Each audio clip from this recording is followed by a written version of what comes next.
जख्म का मरहम दर्द का अपने दरमा बेच के आए हैं, हम लम्हों का सौदा करके सदियां बेच के आए हैं। नमस्कार, मैं हूं राजीव और आप देख रहे हैं घूमता हुआ आईना।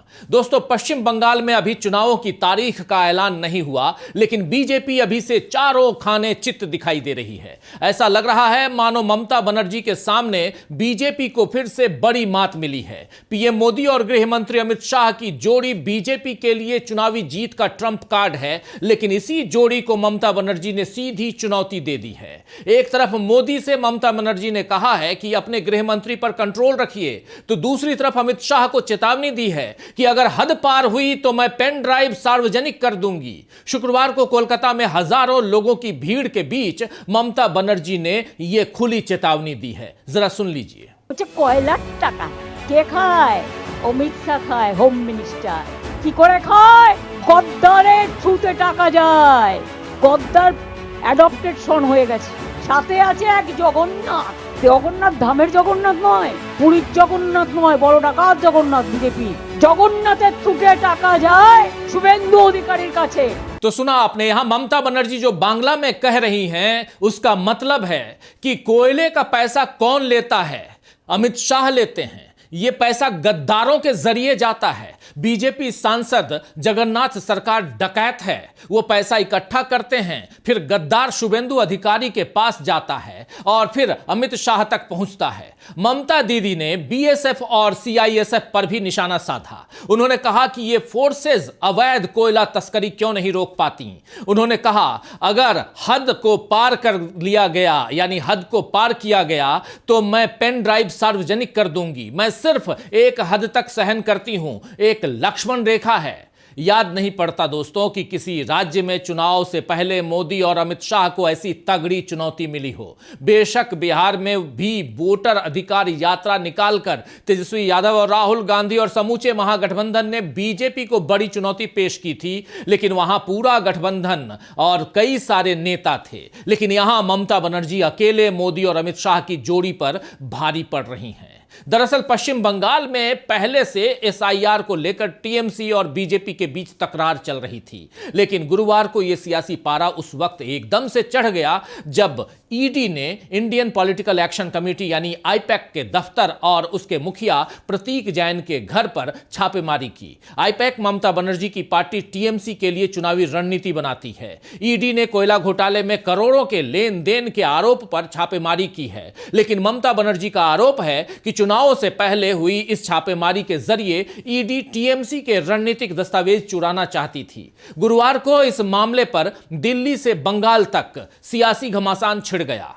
मामला सुप्रीम कोर्ट तक जा पहुंचा है और इस पूरे घमासान में अब मोदी और अमित शाह के लिए बंगाल यानी पश्चिम बंगाल जीतने की बात बुरे सपने की तरह बन चुकी है। इस घटना के बाद जहां ममता बनर्जी की सियासी ताकत बढ़ती हुई दिख रही है, तो वहीं जमीन पर बीजेपी की कमजोरी सामने आ रही है। इधर अगले साल उत्तर प्रदेश में होने वाले चुनाव में भी बीजेपी अपनी ही करनी में फंस गई है। उत्तर प्रदेश के एसआईआर में 3.25 करोड़ वोट काटकर, यानी जो वोटर कट गए हैं, वोटर लिस्ट से गायब हो गए हैं, और सीएम योगी आदित्यनाथ परेशान हैं कि इसमें बड़ी संख्या में बीजेपी के वोटर्स भी शामिल हैं जिनके नाम काटे गए हैं। लिहाजा अब हर बूथ पर कम से कम 200 वोटर बढ़ाने की तैयारी में बीजेपी है। यानी विपक्ष का यह आरोप तय है, ठीक है, कि एसआईआर में काबिल वोटर्स के नाम भी कटे हैं। इसके बाद तो बिहार चुनाव के परिणाम भी संदिग्ध हो जाते हैं कि वहां भी क्या असली वोटर्स को दूर कर बीजेपी ने चुनाव जीता है।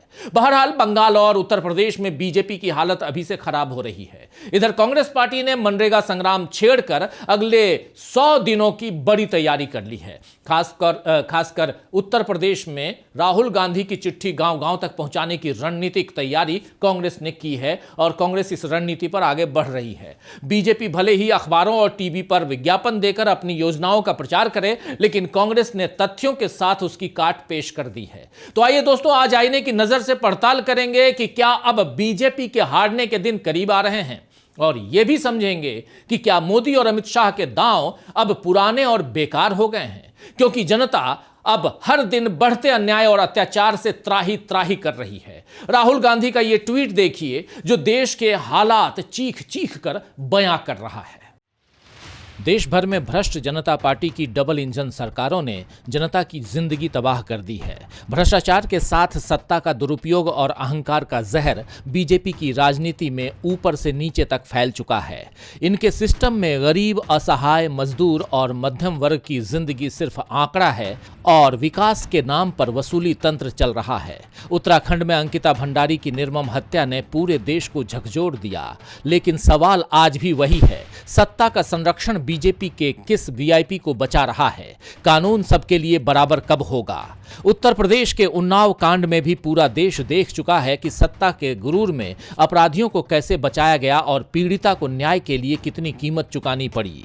इंदौर में जहरीला पानी पीकर मौतें हों या गुजरात, हरियाणा, दिल्ली तक काले पानी और दूषित सप्लाई की शिकायतें, हर तरफ बीमारियों का डर है। राजस्थान की अरावली हो या प्राकृतिक संसाधन, जहां जहां अरबपतियों का लालच और स्वार्थ पहुंचा, वहां वहां नियमों को रौंद दिया गया। पहाड़ काटे जा रहे हैं, जंगल उजाड़े जा रहे हैं और जनता को बदले में मिल रहा है धूल, प्रदूषण और आपदा। खांसी के सिरप से बच्चों की मौतें, सरकारी अस्पतालों में नवजातों को मारते चूहे, सरकारी स्कूलों की गिरती छतें, ये लापरवाही नहीं, भ्रष्टाचार की सीधी मार है। पुल गिरते हैं, सड़कें धंसती हैं, ट्रेन हादसों में परिवार मिट जाते हैं और बीजेपी सरकार हर बार वही करती है, फोटो ऑप, ट्वीट और मुआवजे की औपचारिकता। मोदी जी का डबल इंजन सरकार है, लेकिन सिर्फ अरबपतियों के लिए। आम भारतीय के लिए ये भ्रष्टाचार की डबल इंजन सरकार विकास नहीं, तबाही की रफ्तार है, जो हर दिन किसी न किसी की जिंदगी कुचल रहा है। इस पोस्ट में राहुल गांधी ने उन तमाम मुद्दों पर मोदी को घेरा है जो आम जनता के लिए तकलीफों और मौत का कारण बन रहे हैं। 12 साल पहले अच्छे दिनों के वादे के साथ पीएम मोदी ने सत्ता संभाली थी, लेकिन अब हर दिन मासूम जिंदगियों को कुचलने के गंभीर आरोप मोदी पर लगे हैं।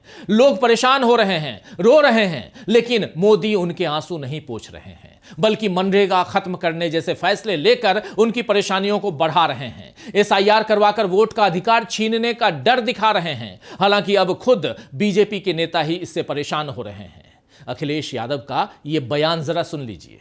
पूरे देश में भारतीय जनता पार्टी ने एसआईआर के माध्यम से पॉलिटिकल पार्टीज को परेशान किया, लेकिन यूपी आते आते एसआईआर के माध्यम से बीजेपी खुद परेशान हो गई।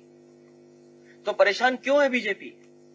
इसलिए परेशान है क्योंकि हमारे बीएलए और हमारी पार्टी के बहुत जिम्मेदार लोगों ने बहुत जिम्मेदारी से काम किया है। आगे भी हम लोग जिम्मेदारी से काम करेंगे। इसीलिए प्रारूप पहली प्राथमिकता पे हम लोगों ने ये तैयारी की है कि अगर कहीं डबल बोर्ड बनता है या कोई फर्जी बोर्ड बनाते हैं तो उस पे एफआईआर भी होगी और हम लोग आपके माध्यम से लगातार रहेंगे। और अगर हम लोगों को कोर्ट जाना पड़ेगा, आखिरी जगह पर दरवाजा वहीं पर खटखटाना पड़ेगा, तो वहां पर भी हम लोग जाएंगे। सपा प्रमुख अखिलेश यादव ने यह भी कहा कि जब इतना बड़ा कार्यक्रम हो तो हम उत्तर प्रदेश के लोग उम्मीद करते हैं कि ये वोटर लिस्ट ठीक होगी। इधर जो अंतर नजर आ रहा है वो इतना नजर आ रहा है कि लग रहा है कि पीडीए समाज का वोट काटने और अपना वोट बढ़ाने की कोई साजिश चल रही है। जब एक प्रतिष्ठित अखबार में खबर आई कि सरकार ने निर्देश दिए हैं कि हर बूथ पर 200 वोट बढ़ाए जाएं, तो शक और गहरा हो जाता है। आपको बता दूं कि मंगलवार को आई यूपी की ड्राफ्ट मतदाता सूची में 2,89,00,000 मतदाताओं के नाम बाहर कर दिए गए हैं, जबकि सूची में कुल 12,55,00,000 नाम बनाए रखे गए हैं। कटे हुए वोटर्स के नाम पर बीजेपी ज्यादा परेशान दिख रही है। सीएम योगी उन्हें बीजेपी का मतदाता बताते हुए चिंता जता चुके हैं। योगी आदित्यनाथ और प्रदेश भाजपा अध्यक्ष पंकज चौधरी ने बीजेपी के मंडल पदाधिकारियों, विधायकों, सांसदों और मंत्रियों के साथ ड्राफ्ट लिस्ट आने के बाद वर्चुअल बैठक की और उन्हें हर बूथ में मतदाता बढ़ाने का टारगेट दिया है।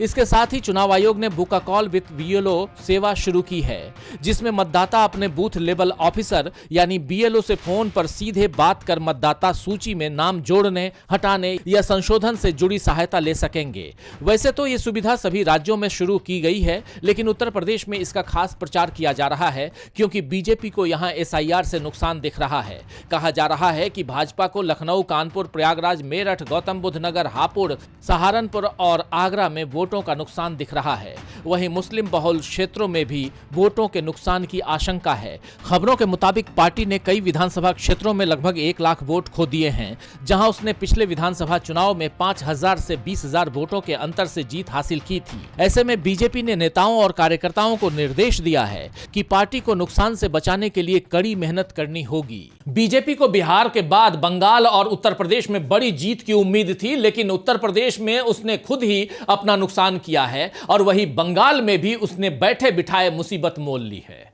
बीजेपी ने बंगाल फतह करने के लिए बांग्लादेशी घुसपैठियों के मुद्दे से लेकर राज्य में सांप्रदायिक ध्रुवीकरण की रणनीति तो बनाई ही थी, एसआईआर से भी उसे फायदे की उम्मीद थी ही। इसके साथ ही मोदी और अमित शाह विरोधियों पर ईडी की छापेमारी वाले पुराने दांव को भी आजमाना वो चाह रहे थे, लेकिन यह सब नहीं हुआ।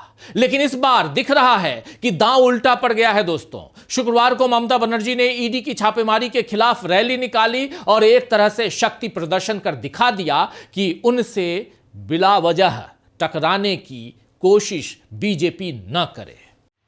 चुनावी राज्यों में बीजेपी के विरोधियों पर ईडी, सीबीआई या आईटी की कार्रवाई अब जाना पहचाना सियासी पैंतरा बन चुका है। ये बात विपक्षी दल कई बार उठा चुके हैं कि बीजेपी जांच एजेंसियों को राजनीतिक बदला लेने के लिए इस्तेमाल करती है।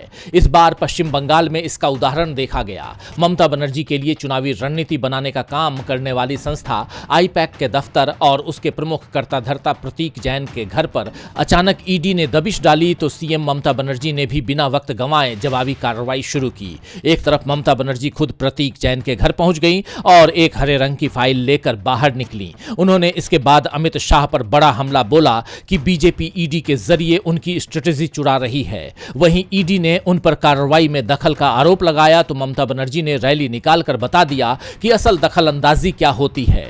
ईडी ने तो कलकत्ता हाईकोर्ट में भी ममता बनर्जी के खिलाफ याचिका लगाई, लेकिन वहां ऐसी भीड़ उमड़ी कि सुनवाई ही नहीं हो पाई। इधर शुक्रवार को टीएमसी सांसदों ने सुबह अमित शाह के घर के बाहर विरोध किया तो पुलिस उन्हें जिस तरह से हिरासत में ले गई उससे भी बड़ा हंगामा खड़ा हो गया। ममता बनर्जी ने एक पोस्ट लिखकर मोदी और शाह को लोकतंत्र का पाठ ही पढ़ा दिया। अंग्रेजी में लिखे इस पोस्ट में ममता बनर्जी ने लिखा है कि मैं अपने सांसदों के साथ किए गए शर्मनाक और अस्वीकार्य व्यवहार की कड़ी निंदा करती हूं।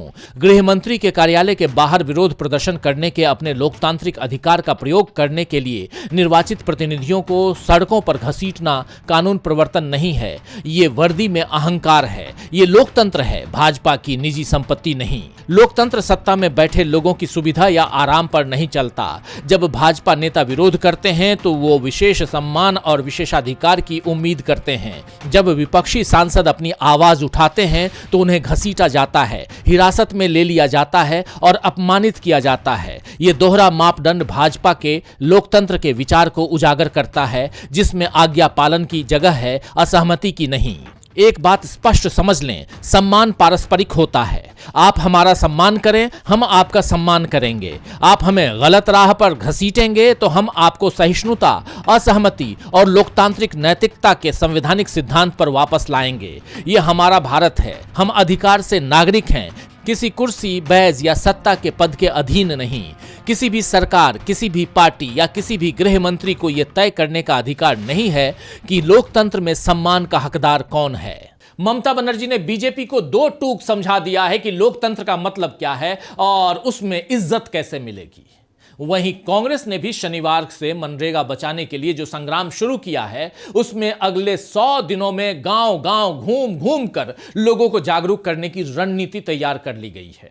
इसी के साथ ही उत्तर प्रदेश में अगले साल के चुनाव से पहले गांव-गांव तक लोगों से जुड़ने के लिए कांग्रेस मनरेगा, एसआईआर और संविधान पर संवाद सभाओं को करने जा रही है। इसमें राहुल गांधी की एक चिट्ठी ग्राम प्रधान, पूर्व प्रधान, मनरेगा मजदूरों और रोजगार सेवकों तक पहुंचाई जाएगी। कांग्रेस ने उत्तर प्रदेश में संविधान संवाद महापंचायत के जरिए संवैधानिक मूल्यों की रक्षा और मनरेगा बचाओ संग्राम के माध्यम से ग्रामीण रोजगार के मुद्दों पर सरकार को घेरने की रणनीति तैयार की है। साथ ही कांग्रेस के 140 वर्षों के गौरवशाली इतिहास और बलिदान की गाथा को जन जन तक पहुंचाने का भी निर्णय लिया गया है। तो दोस्तों, कुल मिलाकर यह नजर आ रहा है कि बिहार में जैसा खेल मोदी और अमित शाह ने कर लिया उसे पश्चिम बंगाल और उत्तर प्रदेश में दोहराना आसान नहीं है, यानी मुमकिन नहीं है।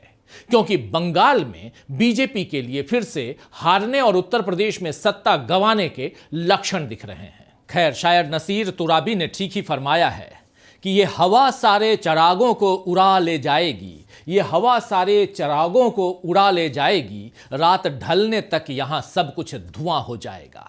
तो आज के लिए बस इतना ही, फिर मिलेंगे खबरों के नए आईने के साथ। तब तक देखते रहिए डीबी लाइव। नमस्कार।